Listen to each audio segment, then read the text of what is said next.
एक बार फिर उत्तर प्रदेश में मस्जिद पर बुलडोजर चलाने को लेकर विवाद शुरू हो गया है। उत्तर प्रदेश के एक और मस्जिद पर बुलडोजर चला, जिसको लेकर काफ़ी चर्चाएं हो रही हैं। रविवार को कुशीनगर की मदनी मस्जिद पर यह कार्रवाई हुई।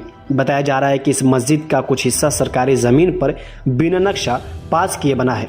इस मामले की जब शिकायत की गई थी तो उसके बाद बीते साल 18 दिसंबर को इसकी जांच शुरू कर दी गई थी। वहीं कहा जा रहा है कि मदनी मस्जिद की जांच के बाद 3 नोटिस के बाद भी मस्जिद पक्षकारों की तरफ से कोई जवाब नहीं आया। इसके बाद 8 फरवरी तक हाई कोर्ट से स्टे लेकर मुस्लिम पक्षकारों ने बुलडोजर चलाने से रोक लगाया था। वही स्टे खत्म होने के बाद भारी पुलिस फोर्स के साथ पुलिस प्रशासन ने बुलडोजर एक्शन शुरू कर दिया। वही कहा जा रहा है कि इसकी शिकायत हिंदूवादी नेता राम बच्चन सिंह ने मुख्यमंत्री योगी आदित्यनाथ से की थी। वह इस मामले पर मुस्लिम पक्ष का बयान सामने आया है और वो इसको पूरी तरह से अवैध बता रहे हैं।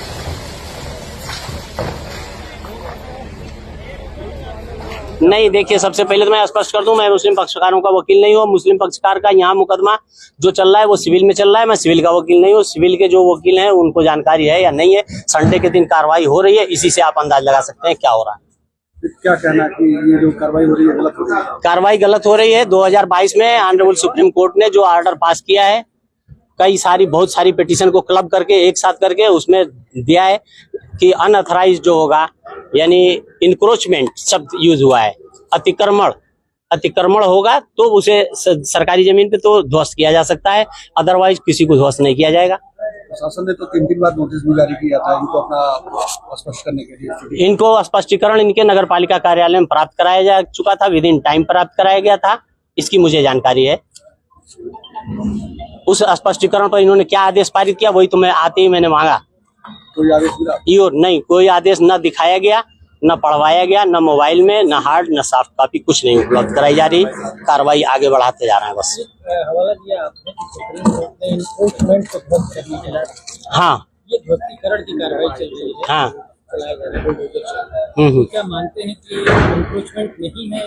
हाँ, मैं स्पष्ट रूप से बता रहा हूँ आपको कि जो मौजूदा एसडीएम साहब हैं, इनके पहले जस्ट अभी ये बात नए आए हैं, इनके जस्ट पहले वाले एसडीएम साहब ने पैमाइश कराई थी। यहाँ रात के 9 बजे तक यहाँ कार्रवाई चली थी।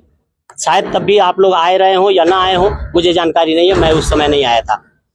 तो वो पैमाइश हुई, नापी गई तो 33 डिसमिल जमीन जो है मस्जिद के पास है और 29 डिसमिल जमीन पर निर्माण है।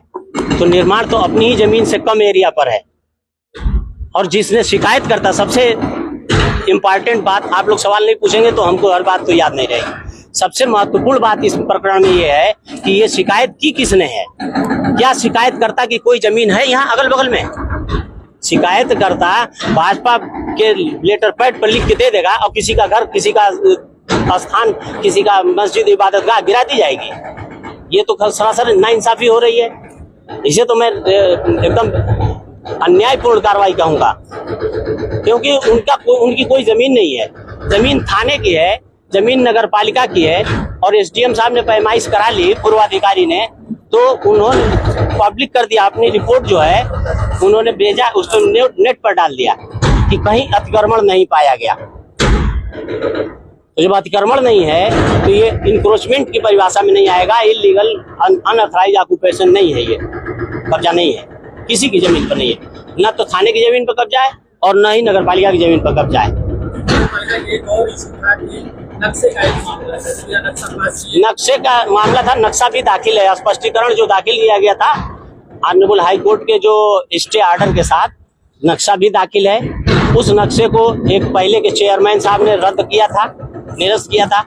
उसके खिलाफ ऑनरेबल हाई कोर्ट तक गए थे ये लोग, पार्टी गई थी मस्जिद वाली, और उस ऑर्डर को रद्द कर दिया गया, क्वेश्चन कर दिया गया था।